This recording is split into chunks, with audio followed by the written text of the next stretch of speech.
Eh bien, il y a eu deux grandes découvertes en biologie moléculaire qui sont venues casser toute cette histoire de descendants que, soi-disant, on avait pour ancêtre des singes.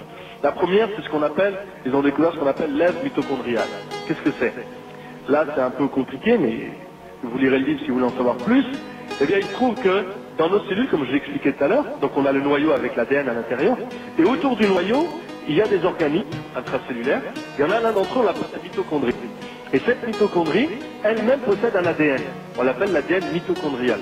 Et il se trouve que la mitochondrie, qui est dans nos cellules, il y en a plusieurs mitochondries, eh bien, elles proviennent toutes de notre maman, de notre mère. Toutes les mitochondries que j'ai moi dans mes cellules, c'est ma mère qui me les a données, pas mon père. Et vous tous, et tous les hommes et toutes les femmes de la planète, les mitochondries qu'ils possèdent, eh bien, ils proviennent tous de leur maman. Alors, il y a une équipe américaine, en Californie, qu'est-ce qu'ils ont fait? Ils ont décidé d'analyser l'ADN des mitochondries de plusieurs races d'humains.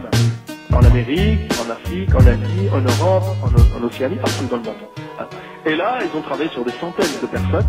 Et qu'est-ce qu'ils sont arrivés avec étonnante découverte? C'est que l'ADN mitochondrial de toutes ces personnes était parfaitement identique. Qu'est-ce que ça veut dire?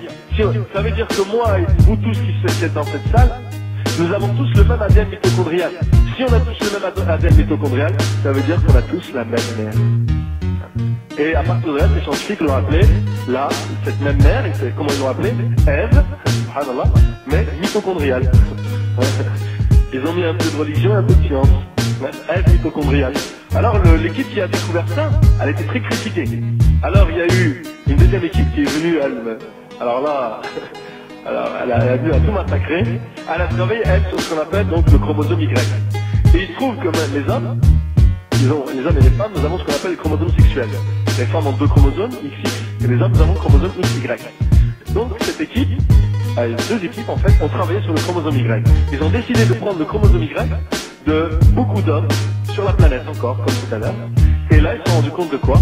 Que le chromosome Y de tous ces hommes sur lesquels ils avaient travaillé était exactement le même. Donc ça venait confirmer, non pas seulement qu'on avait tous la même mère, mais que maintenant nous avions tous le même père. Ils l'ont appelé le Adam génétique. Prénom et nom de famille. Tu vois?